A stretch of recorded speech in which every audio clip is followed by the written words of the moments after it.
नमस्कार। मोरबी के झूलते पुल पे इस वक्त हम मौजूद हैं। ये वो जगह है जहां रविवार शाम 6:30 बजे एक बड़ा हादसा हुआ। लगभग 22 घंटे का वक्त हो चुका है, लेकिन अभी तक रेस्क्यू ऑपरेशन जारी है। मृतकों की संख्या 134 तक पहुंच चुकी है, लेकिन एक शख्स अभी भी मिसिंग है और उसी को ढूंढने के लिए एनडीआरएफ, एसडीआरएफ, नेवी और इंडियन आर्मी के जवान अभी भी यहां पर टिके हुए हैं। रविवार की शाम को नववर्ष के जश्न में सैकड़ों लोग यहां झूलते हुए पुल पर 12 और 14 और 17 रुपए की टिकट लेकर पहुंचे थे, लेकिन उन्हें नहीं पता था कि ये उनकी आखिरी शाम हो सकती है, क्योंकि यहां पर जो हादसा हुआ उसमें 134 लोगों की मौत हुई है। ये पुल 143 साल पुराना है। मोरबी के राजा ने बनवाया था। पिछले 7 महीने से ये पुल बंद था।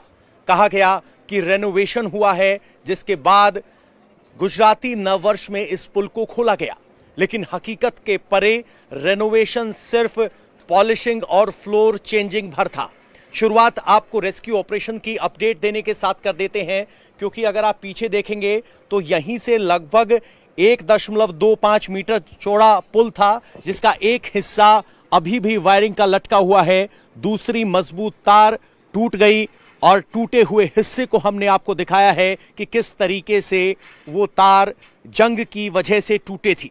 और जब यहां तार टूटी तो उसका जोर इतना था कि ये एल शेप की एंगल भी टूटकर 2 हिस्सों में बट गई। जो नट बोल्ट यहां कसे गए थे उससे टूटकर ये आगे निकल गया।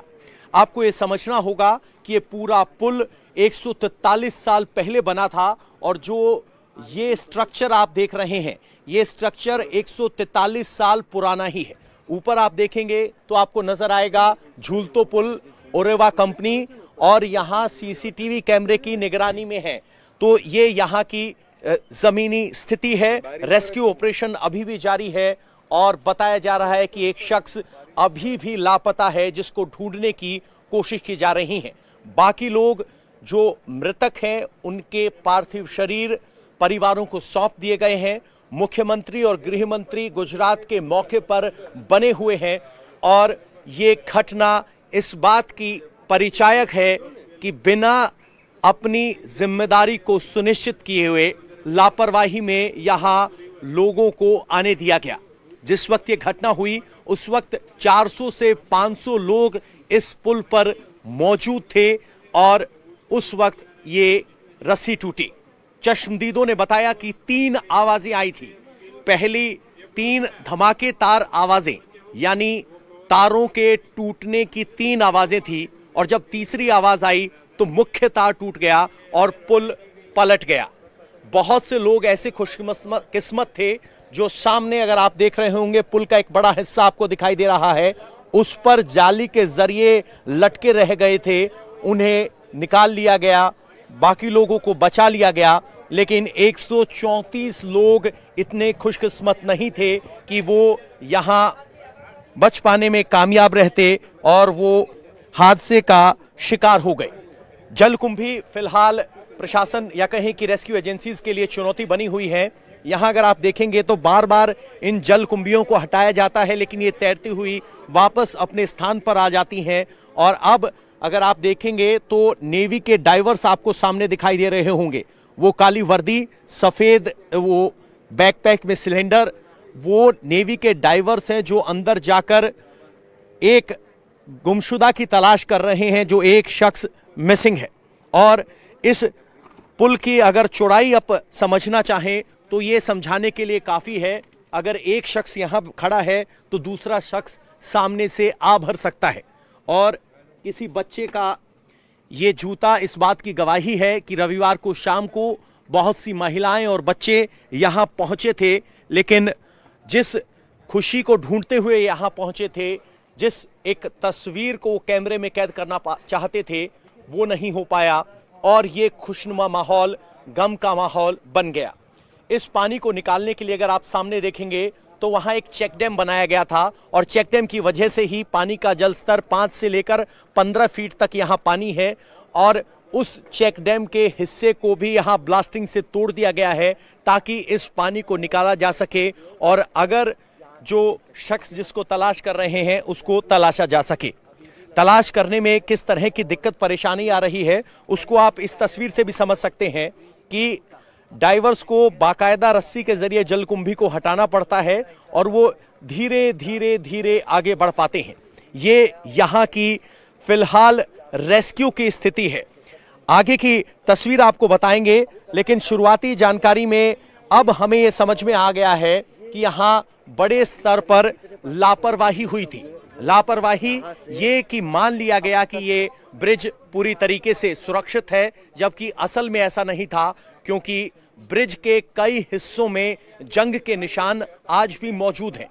अगर आप ऊपर वाली तारों को देखें तो सस्पेंशन ब्रिज की ये तारें, इस अगर तार को देखेंगे तो ये पुरानी ही तार है जिसे ऊपर लगा हुआ जंग देखा जा सकता है।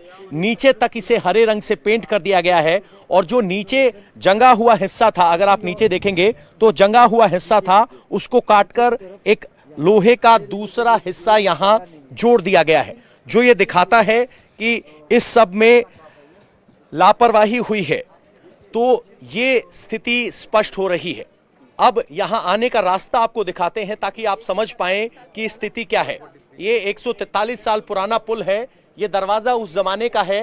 ये दरवाजा सीधा मोरबी के राजमहल से जुड़ता है और जब आप सीधे यहां जाते हैं तो सामने इंजीनियरिंग कॉलेज है। और ये पुल जब बनवाया गया था तो राज परिवार के निजी इस्तेमाल के लिए था और जो डिजाइनर रहे होंगे उन्होंने कभी नहीं सोचा होगा किसी एक तय वक्त में यहां इतने लोग, 450 से 500 लोग होंगे। अब यहां आइए, क्योंकि महल बंद है तो महल के बाहर से एक दरवाजा बनाया गया है, या कहें कि रास्ता बनाया गया है जहां से जनता आती है। अब ये आप छज्जा देख पा रहे हैं, ये छज्जा वो है जो इस महल का ओरिजिनल हिस्सा है। इस तरह से जर्जर हालत में था, उसके लिए बाकायदा लोहे की प्लेट्स के साथ इस प्लेटफॉर्म को तैयार किया गया है और ये स्थिति यहां की है। लेकिन बहुत से लोग ऐसे हैं जो इस वक्त अस्पताल में भर्ती हैं। वहां हमारे सहयोगी निर्णय कपूर मौजूद हैं। निर्णय जी के पास जाना चाहेंगे। निर्णय जी, अस्पताल में जो लोग हैं वो किस तरह की चोट के साथ हैं और क्या गंभीर मरीजों को राजकोट में भी शिफ्ट किया गया है?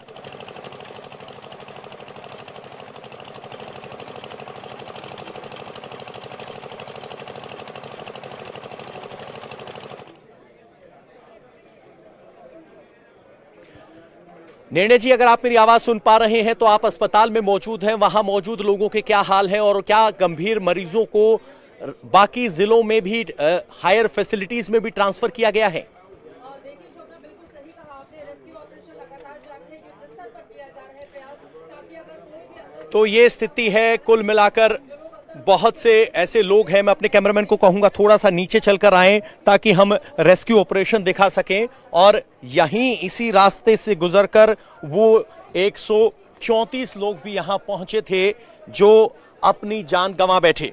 तो कैमरामैन को कहूंगा थोड़ा सा धीरे धीरे आए। और ये जो आप फ्लोर देख रहे हैं, पहले यहां भी लकड़ी का फ्लोर था, लेकिन इसको एल्यूमिनियम शीट से ट्रांसफॉर्म किया गया और फिलहाल यहां रेस्क्यू ऑपरेशन चल रहा है। ये किले की दीवार कुछ इसी तरीके से बाहर से होते हुए यहां आने वाले यात्रियों के लिए एक रास्ता थी और यहां पर ये हादसा हुआ। अगर आप ऊंचाई को समझना चाहें तो ये देख सकते हैं कि ये पुल कितनी ऊंचाई पर है और ये लगभग 40 से 45 फीट ऊंचा है दोनों तरफ से। और जो लोग गिरे वो यहीं से गिरे और यही स्थिति थी। तो कुल मिलाकर अभी जो स्थिति है वो आपके सामने है। एक शख्स अभी भी मिसिंग है और उसी की तलाश की जा रही है।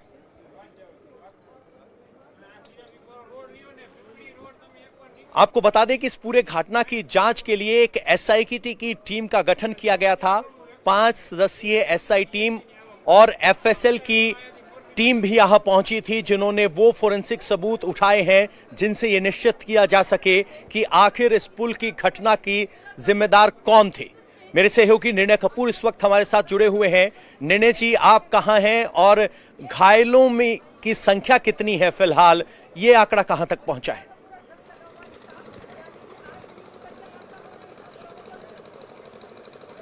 देखिए पवन, इस हादसे में जो 134 लोग जिनकी मृत्यु हुई है उसके अलावा करीब बताया जा रहा है कि 56 लोग ऐसे थे जिन्हें प्राइमरी ट्रीटमेंट देकर के डिस्चार्ज कर दिया गया था। 56 लोग इस रूप में घायल थे और करीब 20 के आसपास लोग ऐसे थे जिन्हें अलग अलग हॉस्पिटल्स में एडमिट किया गया। इनमें से एक पेशेंट को राजकोट शिफ्ट करना पड़ा है मोरबी सिविल हॉस्पिटल से। और जहां तक इस मामले की जांच की बात है, मैं आपको बता दूं कि जो SIT है, हाई पावर कमेटी जो गठन किया है राज्य सरकार ने, उसने अपना काम शुरू कर दिया है। और पीछे जो ये ब्रिज दिख रहा है, इस ब्रिज के उन्होंने आज दोपहर में इसका मुआयना किया है, इसके सैंपल्स कलेक्ट किए हैं कुछ पार्ट्स के।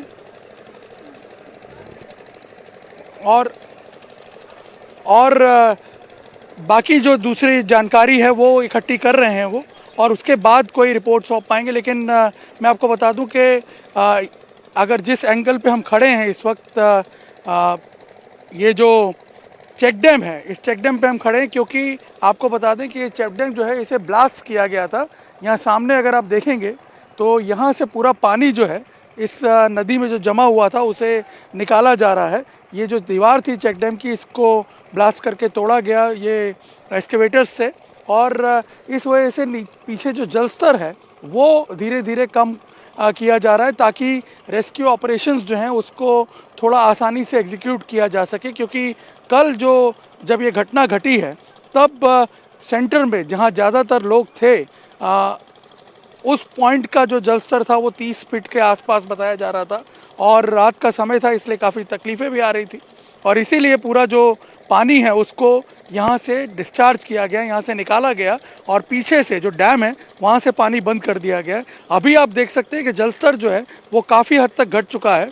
और जो जानकारी हमें मिल रही है, करीब 134 डेड बॉडीज़ निकालने के बाद एक डेड बॉडी का अभी भी अनुमान लगाया जा रहा है कि यहाँ अंदर हो सकती है। लेकिन एजेंसीज से जो हमारी बात हुई है उनका ये कहना है कि लगभग रेस्क्यू ऑपरेशंस जो हैं वो अब समाप्त हो गए हैं। मैं आपको बता दूं कि कुछ देर में गृह मंत्री जो हैं गुजरात के, वो इसी स्पॉट पर विज़िट करने वाले हैं थोड़ी देर में, और हो सकता है वो आकर के यहाँ पे घोषणा कर दें इस बात की कि अब जो रेस्क्यू ऑपरेशंस हैं, रिसर्च ऑपरेशंस जो हैं वो समाप्त हो गए हैं। क्योंकि आप अगर माहौल भी देखें इस इलाके का तो आपको अंदाज़ा लग जाएगा कि आज सुबह जब हम यहाँ पे मौजूद थे तब करीब 30 से ज़्यादा रेस्क्यू बोट्स जो हैं वो यहाँ पे लगातार सर्च कर रही थी, गोताखोर डाइव कर रहे थे।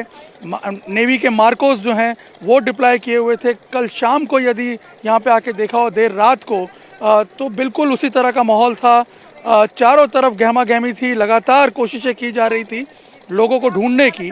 लेकिन सुबह होते होते तमाम जो लोग हैं जिनके बारे में बताया जा रहा था कि वो मिसिंग है, उन्हें ढूंढ लिया गया। और अब मैं आपको बता दूं कि सारी चीज़ें जो हैं यहाँ पर धीरे धीरे अब सेटल की जा रही हैं। पूरा पानी जो है धीरे धीरे करके इसको निकाल दिया जाएगा। उसका रीज़न ये है कि एक बार जब पानी पूरा निकल जाएगा और सरफेस जब दिखना शुरू हो जाएगा तो एक तरह से पूरा इंश्योर कर लिया जाएगा कि रिवर बेड पे, जैसा कि आशंकाएं पहले जताई जा रही थी कि सामने जो आपको रिवर बेड दिख रहे हैं यहाँ पे कोई डेड बॉडी फंसी हुई ना हो। क्योंकि देखिए ये पथरीला इलाका है, लेकिन जहाँ जहाँ से पानी होकर गुजरता है, ये जो बांध के पीछे का पूरा पानी जो स्टोर करके रखा जाता है, वहाँ नीचे काफ़ी स्लश है, पूरा मार्शी एरिया है, दलदलिया इलाका है। तो ऐसे में हो सकता है उस सरफेस में कुछ डेड बॉडीज़ अभी भी फंसी हों, हो सकता है कोई अनआइडेंटिफाइड डेड बॉडी रह गई हो, इसलिए अभी भी कोई गुंजाइश छोड़ी नहीं जा रही। लेकिन करीब करीब जो रेस्क्यू ऑपरेशंस हैं, जो सर्च ऑपरेशंस हैं, वो अब यहाँ पे समाप्त हो चुके हैं। और अब मैं आपको बता दूं पवन के आगे की जो कार्रवाई है वो है इस पूरे मामले की जांच करके जो घटना हुई है उसकी तह तक पहुंचना और दोषियों को उनके अंजाम तक पहुंचाना। क्योंकि मैं आपको बता दूं कि जो कार्रवाई पुलिस की तरफ से की गई है वो बहुत सिग्निफिकेंट है। धारा 304 और धारा 308 लगाई गई है इस मामले में। और आपको बता दें कि धारा 308 का मतलब यही होता है कि आपको पता है कि क्राइम ये एक्ट करने से किसी की जान जा सकती है, फिर भी आप वो एक्ट कर रहे हैं। यानी यहाँ पे आप जो मैनेज कर रहे थे ब्रिज, उन्हें ये पता था कि इस ब्रिज पे ज़्यादा भीड़ जाने से ये ब्रिज टूट सकता है, लोगों की जान जा सकती है, फिर भी उन्होंने इसे अलाउ किया। तो ये एक बहुत सिग्निफिकेंट मूव है जांच एजेंसीज का। और मैं आपको बता दूं कि इसके चलते साफ प्रूव होता है कि लापरवाही को स्वीकार किया है एजेंसी ने और उसी दिशा में जांच आगे बढ़ रही है। लापरवाही को स्वीकार किया है एजेंसी ने और उसी दिशा में जांच आगे बढ़ रही है। यही बात इंडिया टीवी लगातार सुबह से आपको दिखा रहा है कि कैसे यहां कदम कदम पर लापरवाही हुई और उस लापरवाही की कीमत 134 जान देकर जनता ने गंवाई। किस तरीके से एक अनफिट ब्रिज को फिट डिक्लेयर करते हुए खोल दिया गया और किस तरह से जंग लगे हुए तार भीड़ के बोझ के दबाव में जवाब दे गए, ये सुबह से हम आपको दिखा रहे हैं। फिलहाल जरा अपडेट आपको टॉप एंगल व्यू दिखा देते हैं। अभी भी बहुत से लोग और स्वयंसेवी संघ के लोग यहां टिके हुए हैं, लगातार बने हुए हैं। और अभी भी जिस तरह के निर्णय जी बता रहे थे कि कोशिश ये है कि इस पूरे पानी को निकाल दिया जाए, चेक डैम को तोड़ दिया गया है।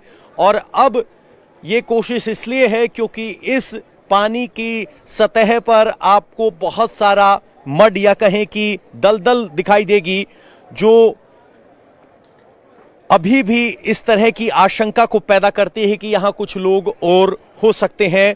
उनको ढूंढने की कोशिश की जा रही है। तो फिलहाल ये यहां की स्थिति है। आप जरा आगे आएंगे तो आप देख पाएंगे कि ये जो लोहे का निचला हिस्सा है, अगर इस रास्ते की हम बात करें तो लोहे का निचला हिस्सा जो हरे रंग में आप देख पा रहे हैं, ये पुराना है, ये जंगा हुआ है जिसको पेंट कर दिया गया है और ये ऊपर का हिस्सा नया है। अगर यहां भी वजन ज्यादा हो तो ये भी सुरक्षित नहीं है। यही इस पूरे प्रोजेक्ट की खामी है कि पेंट करके पुराने माल को ही नया बना दिया गया। और हमें जो जानकारी मिल रही है वो ये है कि इस रेनोवेशन में 2 करोड़ रुपए खर्च हुए। तो आप अंदाजा लगाइए 2 करोड़ रुपए में इस तरह के पाथवे से सिर्फ जमीन का रास्ता ही बन सकता है, क्योंकि इस पुल के नीचे शुरुआत में झूलते पुल में लकड़ी के फट्टे थे जो कि वक्त के साथ टूटते चले गए। और जिस ओरेवा कंपनी को इस ब्रिज को ऑपरेट करने की जिम्मेदारी दी गई थी, उसने सोचा कि सिर्फ फट्टे बदल देने से, लकड़ी के टुकड़े बदल देने से ब्रिज मजबूत हो जाएगा, जबकि यह हकीकत नहीं थी। ये जो सस्पेंशन वायर्स हैं जो इस बड़े तार से लटकी हुई हैं, इन पर भी जंग साफ देखा जा सकता है। निचले हिस्से को पेंट कर दिया गया है। इस संकेत को देने की कोशिश है कि सब ठीक है, सब बेहतर है। लेकिन हकीकत उन 134 लोगों को तब पता चली जब एक विस्फोट या कहें कि जब ये तार टूटा तो तेज आवाज आई। हमने चश्मदीदों से बात की, उन्होंने कहा कि जिस वक्त ये ब्रिज टूटा तो उन्हें 3 आवाजें सुनाई दी थी, पहली, दूसरी, और वो विस्फोट तरह थी। अगर लोहे का कोई हिस्सा टूटता है तो वो आवाज के साथ टूटेगा, ये बात समझी जा सकती है। लेकिन तीसरी बार जब मोटी तार, जो सबसे सस्पेंशन ब्रिज वाली ही तार है, एक टूटी तो धमाका जैसा हुआ और एक साथ 400 लोग सीधे इस मुच्छा नदी में समा गए, जिनमें से 134 लोग अपने प्राण गंवा बैठे। ये मोरबी का किला है। मोरबी के राजा ने अपने पर्सनल इस्तेमाल से 143 साल पहले इस ब्रिज को बनवाया था। और जब इस ब्रिज को बनाया गया था तो यह उम्मीद नहीं थी कि किसी भी वक्त उस पर 400 लोग होंगे। इस ब्रिज पर 17 रुपए और 14 रुपए की टिकट थी। 400 लोग एक साथ मौजूद थे। एक बात और आपको दिखाना चाहेंगे आगे, अगर आप आगे जाएंगे तो यहाँ बहुत से लोग हैं और फोर्सेस ने यहाँ पर रेस्क्यू ऑपरेशन की नहीं, ये यहाँ लोग मदद के लिए आए थे तो इस फट्टे को हटा दिया गया है। मेरे कैमरामैन को कहूंगा कि मैं थोड़ा वो संभलते हुए अगर आगे आए। ये वो लोग हैं जो मदद के लिए उस वक्त यहाँ आए थे और अब फोर्सेस ने इस रास्ते को यहाँ से खोलकर ऐसे निकलने का रास्ता बनाया है। तो आगे जरा कैमरामैन से कहूंगा कि थोड़ा ध्यान से आए। राजेश्वर जी नीचे देखिए, आप, हमें आगे आना है अपनी सुरक्षा को ध्यान में रखते हुए, आगे आइए आप। तो इस तरीके से आप इस किले के बगल से होते हुए मेन गेट तक पहुंचते हैं जहां टिकट काउंटर है। तो आप ये समझिए कि ये फ्लोरिंग भी बदली गई है और ये फ्लोरिंग बदलने के पीछे भी तर्क यही दिया गया कि जो पिछली फ्लोरिंग थी वो मजबूत नहीं थी, जिसे बदल दिया गया इस तरह के एल्यूमिनियम सीट से। लेकिन इसका मतलब ये नहीं था कि उससे ये किला मजबूत हो गया। तो इस तरीके से आप यहाँ इस इलाके में आते हैं और सामने आप देखेंगे तो ब्रिज का वो हिस्सा आपको यहाँ से भी दिखाई देगा और ब्रिज के उस हिस्से को अभी भी निकाला जा रहा है, बड़ी क्रेन उसको निकालने में लगी हुई है और उस हिस्से में भी बहुत सारे सबूत हैं जो दिखाते हैं कि बहुत सारी क्लिप यहाँ पर भी जंगी हुई थी। तो इस तरीके से यहाँ कोई भी यात्री पहुँचता था और ये रेस्क्यू ऑपरेशन यहाँ इस वक्त चल रहा है। चश्मदीद लोगों से हमने बात की तो कुछ चश्मदीदों ने यह भी कहा कि कुछ लोग पुल के बीचों बीच खड़े होकर पुल को झुलाने की कोशिश कर रहे हैं। इस तरह का वीडियो हमने पहले भी देखा और वो हालांकि हादसे के पहले का वीडियो था, लेकिन चश्मदीद बता रहे हैं ऐसी ही कोशिश पहले भी हुई थी। एक साइन जरूर आपको दिखाना चाहूंगा, अगर आप मेरे साथ पीछे आएंगे तो किले के दीवार के बीच से होते हुए रास्ता है जहां से आप टिकट काउंटर तक पहुंच सकते हैं। टिकट बेची जा रही थी, लेकिन यह नहीं देखा गया कि टिकट देते वक्त कितने लोग वहां मौजूद हैं। कैमरामैन को कहूंगा आए, और यहां पर चेतावनी दी गई है कि सीसीटीवी की निगरानी में आप हैं। और ये मैं बोर्ड आपको दिखाना चाह रहा था, अगर मेरे कैमरामैन इधर आकर पलटेंगे तो इस बोर्ड पे कुछ बातें लिखी गई हैं। वो बातें कुछ ऐसी हैं कि भीड़ करवो नहीं, झूलता पुल मथे भीड़ करो नहीं, यानी झूलते हुए पुल पर भीड़ ना करें। सेल्फी जीवन महत्वपूर्ण छे, यानी सेल्फी से जीवन महत्वपूर्ण है। झूलता पुल को नुकसान पहुंचाने की कोशिश ना करें। तो 3 हिदायतें दी गई हैं, भीड़ ना करें, सेल्फी लाने, पुल को नुकसान पहुंचाने की कोशिश ना करें। लेकिन रविवार की शाम को तीनों चीजें यहां हुई। यहां 400 की संख्या में लोग पुल पर खड़े थे, यानी भीड़ मौजूद थी, सेल्फी ले रहे थे, फोटो खींच रहे थे, और सबसे बड़ी बात यह कि चश्मदीद बता रहे हैं कि कुछ लोग पुल को हिलाने की कोशिश भी कर रहे थे। नतीजा 134 लोगों ने जान गंवाकर चुकाया। तो यह सबसे बड़ी लापरवाही हुई है। एक और बात जो अभी तक सामने निकल कर आई है, जिसमें मोरबी म्युनिसिपल कॉर्पोरेशन के चीफ ऑफिसर ने कहा है कि इस पुल को ऑपरेट करने के लिए सेफ्टी सर्टिफिकेट या कहें कि कंप्लायंस सर्टिफिकेट नहीं लिया गया था। अगर कंप्लायंस सर्टिफिकेट नहीं लिया गया था तो किस तरीके से यहां ये सब शुरू हो गया, कैसे 4 दिन तक हजारों लोग आते रहे और ये चलता रहा और प्रशासन आंख बंद करके खड़ा रहा। ये यहां सबसे बड़ा सवाल है। सवाल ये भी कि कैसे गुजरात नववर्ष के मौके पर इतना बड़ा अवसर था, जब यहां गुजरात में 1 हफ्ते छुट्टी होती है, रविवार के दिन लोग घूमने निकलते हैं और बड़ी संख्या में लोग यहां पहुंचे और ये बड़ा हादसा यहां पर हुआ। इस तरीके से आप किले के बगल से होते हुए आगे वहां तक पहुंचते हैं। बहुत से लोग अभी भी यहां देखने के लिए पहुंच रहे हैं, इस उम्मीद में कि क्या हुआ क्या नहीं। इनसे जरा पूछने की कोशिश करते हैं। सर, आप कहां से आए हैं?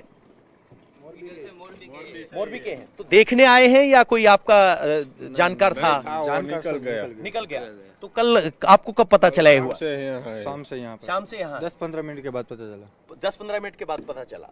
तो कुछ चश्मदीदों ने ये कहा कि पुल झुलाने की कोशिश कर रहे थे। तो ऐसा भी होता है यहाँ पे? लोग 3-4 दिन से जब जा रहे थे, किस तरह की तस्वीरें आपने देखी थी? वो तो तस्वीरें हमने नहीं देखी, आगे की पहले की और तस्वीरें। टूटा तब यहाँ पे हम आए टूटा थे। तभी यहाँ जब पुल टूट गया तो क्या देखा था जब आप पहुंचे? तो क्या देखा? पुल गिरा हुआ था तब लाशें नीचे। पड़ी थी 3-4 और पानी में से छोटे छोटे बच्चे। अच्छा, बच्चे। हाँ, तो बच्चे महिलाएं ज्यादा संख्या में थे? ज्यादा Yes, थी और ज्यादा अब 2 बच्चे हैं, 2 से या 3 अभी बचे हैं। बॉडी है वो नहीं। हाँ, ये जानकारी हमारे पास है कि एक शख्स की अभी भी तलाश जारी है, क्योंकि अभी भी गुमशुदा है। मेरे कैमरामैन से कहूंगा जरा थोड़ा मेरे पास आए, आगे आए, और इस तरीके से यहाँ होते हुए आप आगे पहुँच सकते हैं।